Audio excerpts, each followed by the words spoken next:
Today we're talking to Elliot Osborne ahead of the final game of the season against Oxford City.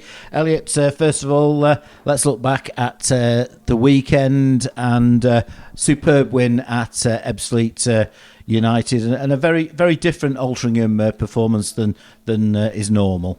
Yeah, I think having watched the game back and obviously playing in it as well, I think you've got to sometimes hold your hands up and say Ebbsfleet were the better team on the day. They probably deserve more out of it, but I think that just shows how far as a team we've come defensively, that even when we're not on it going forward, that we can grind out clean sheets. And obviously we've got Ethan, who was a massive reason for that. But like I say, they're not a bad side, Ebbsfleet, and they've done that. Like recently, they beat Fylde at their place, they beat Gateshead at their place, so they're a good side. And I think sometimes you just have to hold your hands up and say, on the day we weren't quite at it, and they were. So, but it was so it's really good that we've come away with a win.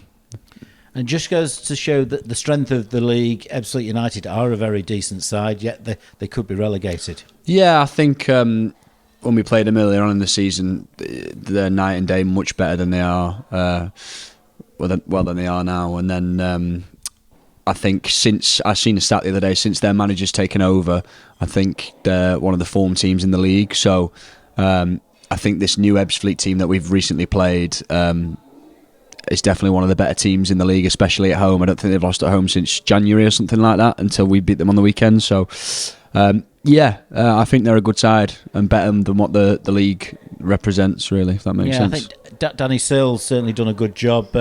Did a decent job at Aldershot before he lost his position there. And if they can stay up, you can see them being having a bit of a go next season. Yeah, definitely. I think they've got some good players. They play in the right way, and like you say, if they can avoid relegation, I think they've got a couple of games left. They got a game tonight and then a game at the weekend. If they can avoid relegation, you can see them really building a team potentially to make the playoffs. It was a real party atmosphere on the terraces from before the game until after the game, and incredible singing and support from the Alty fans. Yeah, massive. You heard them throughout the whole game. I think that's one thing, especially I want to say this year, it's been not a massive difference, but when we're going away to these London teams that it's not easy to get to, it's expensive, they've come in the numbers, and it's been really good to see. So we've qualified for the playoffs. We've got a really good opportunity of a home tie in the eliminators next week, and the season's going really well. We're really back on track after pretty well every team. There's not too many teams that haven't had a difficult period during the season, and we certainly have. But we're very much back on track in recent times. Yeah, the form would suggest so. We just had to get over that little blip. We had 5-6 games where we just couldn't get out of a rut. Managed to get that win against Dorking, and I think that really turned the tide for everyone. And then since then, we've pretty much looked unstoppable. So hopefully we carry that into the weekend, get a great result at the weekend, hopefully get 4th place, and then we go to next week. Let's hope that happens on Saturday. After the game on Saturday, it's the end of season awards. And in terms of goal of the season, I had the privilege of looking at the full reel of goals to choose the nominations. You haven't scored a goal this season. Nope. Thanks for reminding me. And I do know there was a bit of ribbing in the York City game, because the keeper's had an absolute nightmare. Of course, the one save he did make was, I think, when we'd already scored 6, certainly 5, and it was a decent effort. You went pretty close to scoring, but he's pulled out a save. Yeah, like I say, he didn't save much in that game, and then it came to my one coming in the back stick. I didn't think Chris was going to pass it, but he seen me passed it, and to be fair, I've got to be finishing it, but it was a good save in the end. So hopefully, we've still got one game left, so hopefully potentially get a goal at the weekend. I'll be trying anyway. Where you did contribute massively, and this really came across when I saw the full reel of goals for the season, was the huge number of goals that you were involved in, and very large number of assists, and that must please you from a personal point of view massively. Yeah, definitely. I think my sort of role in the team is to get the attack started, so receiving the ball deep, kind of get our front players going. So I'm not always getting the actual assists. I think I'm on 6 or 7, but it might be the assist of the assist. So I might play a long ball and someone receives it, pass it across, and there's a goal. So there's a lot of that, which I'm glad you've noticed and brought up, which is good. But yeah, it's been a good year, and we've just got to make sure as a team we carry this on into next week.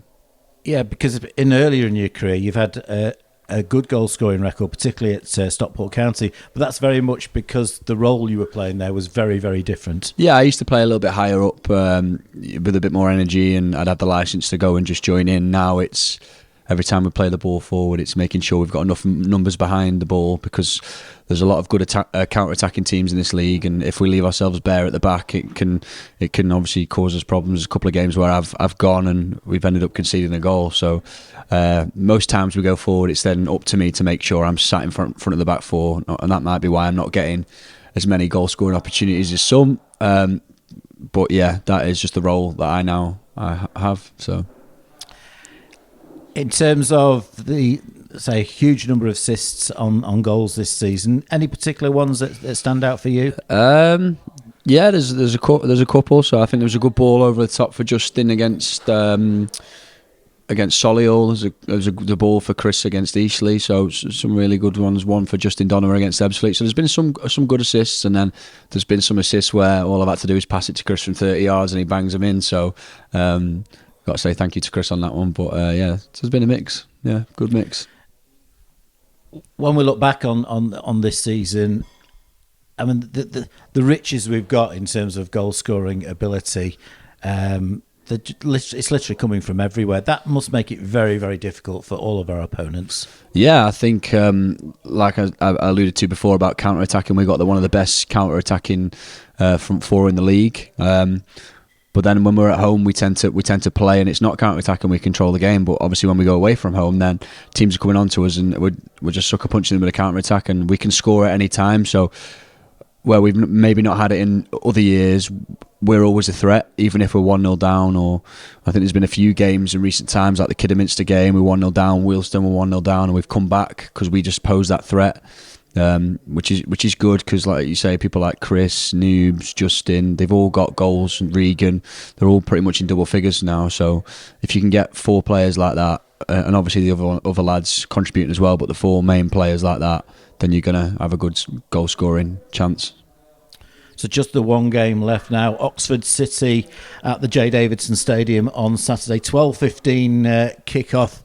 So it's an early start, and people will look at the table, they see that Oxford City rooted at the bottom, where they have been for certainly since about October, November time, and say that's a nailed-on 3 points for Altrincham. I think they showed enough in the game at their place, when they controlled quite a large part of the game, that they're no mugs, and they've got some really good individual players. Yeah, I don't think anything's foregone conclusion in the National League. I could give you loads of results this year where we've gone and beat Solihull 6-1. No one would think that, and then we've gone to Dorking and drew 0-0. So you can't predict anything in this league. They had a good result against Oldham last week, and to be fair, the pressure's off them now. They know their fate for next year, and they'll probably be trying to ruin some sort of party on the weekend, like all teams do when they've got no pressure on them. So we just got to make sure we're at it, and if we're at it and everyone's firing, we should be tough to beat. And in terms of the playoff race, it's absolutely fascinating up there. Yeah, I think it's just difficult because there's so many teams with loads of games to play. Like you've got your Halifaxes playing tonight, you got your Gatesheads playing tomorrow, and you just don't know where it's all going to be come Saturday. So we just need to make sure we take care of ourselves and not worry about everyone else. And of course, another factor in the mix is Halifax are playing 3 games away from the Shea Stadium, 2 at Accrington Stanley, and they're playing Oldham Athletic at Chesterfield on Thursday. It's a pretty unique situation. Yeah, I mean, we have had a bit of a mad year with the weather. It has been bad. Like we've even succumbed to a couple of games this year. I've never seen rain like it, especially for the time of the month. I'm still wearing studs now. Normally it's moulds come this time of year, and it's still studs because it's still soaking. So obviously the Halifax situation doesn't help with them playing the rugby on the pitch, and they've always had a pretty wet pitch. But it's kind of their problem, and we just got to focus on us, and hopefully if we can get them and they've played a lot of games, it might come to our advantage. But football doesn't work like that. It's a one-off game. It's a playoff game, like you say, and the winner goes through. And in the earlier part of the year, we certainly had our own problems with the J. Davidson Stadium pitch. I think at the time we probably thought, it's our problem and our problem only. But Wealdstone have had problems. FC Halifax Town. I saw a game at Fylde last week. That looked a pretty poor surface now, and that is generally quite a good surface. So the amount of rain has caused problems for most teams, although there are still some very good surfaces in this league. Yeah, we've done really well in terms of we were quite a few games behind everyone, and now we've managed to somehow we're in front, and we've got we've had only a game Saturday, which is going to be good for the lads. But like you say, other teams have had to catch up. It has been a mad amount of rain, but again, that's sometimes you just have to deal with that, and we just go into next week just making sure we've got to take care of ourselves.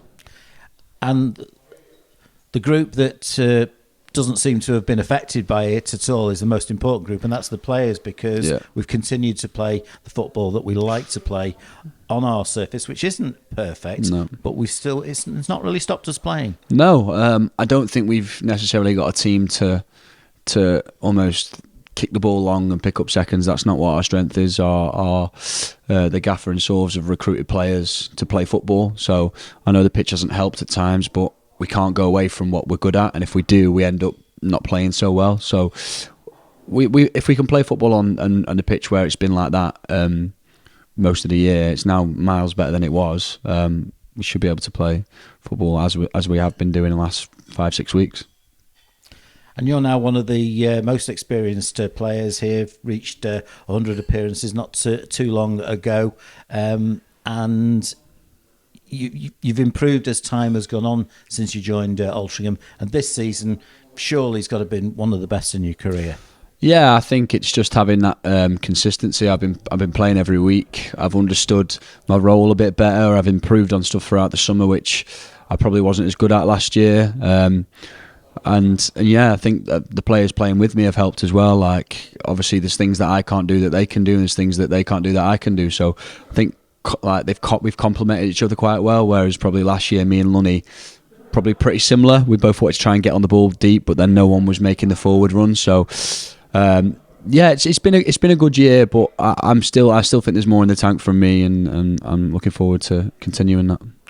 And having good players around you breeds confidence. I can remember when we were really struggling and when we got relegated to the Northern Premier League, good players such as Jake Moult, Simon Richmond looked really bad players, and that's understandable. Yeah. I think it's just like you say, when you're playing in a good side, you're always gonna play better, and it's gonna help you more. I think sometimes when the team's playing well, you automatically just raise your game as well, and sometimes when the team's struggling, like, you can sort of fit into that as well. It's hard to get out of. So yeah, it can be tough at times, but I think, like you say, we've done it with our form as well this year. Just sometimes if you lose a few on the spin, it's just about getting that first win, and then after that, everyone can breed a bit more confidence, and then we can get a few wins on the board, which we have done. And Saturday, as well as being an important game for the football club, last home game of the season, always a nice occasion for players, families and friends, and there's always plenty of people attending, so there'll be a bit of a carnival atmosphere. And we've got a bit of a balancing act to do there, because we've got to enjoy the occasion, but we've got a job to do. Yeah, I think, like you say, it's the last home game of the season in terms of the league. Families will be there, my family will be there. It'd be nice to see them, maybe take my little one on the pitch. That would be nice. But again, like you say, we've got to make sure we're doing it as professional as possible. We're doing what we need to do on the pitch, and then our focus turns straight to either Tuesday or Wednesday. And we're not thinking too much that it's the end of the season. It's just the start, really, for us. And since you joined Altrincham, you didn't have any kids. You've got two now, so life has changed. Yeah, that'll be it. No more than two now. It's been a big eye opener, but really thankful for my partner. She's amazing, and she does a great job, especially when we're doing these overnighters and we're staying away on a Friday and we're not getting back till late on a Saturday. And she's got two kids, so it's big shout out to Charles. So. Okay, so Saturday, big day. If we can get 3 points, there's every chance we're going to have a home tie in the eliminators, and who knows what we can achieve from there. Yeah, I think it is nailed on, isn't it? If we get 3 points, we get fourth or fifth, which is what we want. So, like you say, we've been much better at home this year than away. I mean, we've still picked up some good points away, but we want to be at home. We want to make sure we're in front of our fans. So that's the important part. And then once we've done that, like I say, it's in our own hands, and we can go and put on a performance in front of the fans.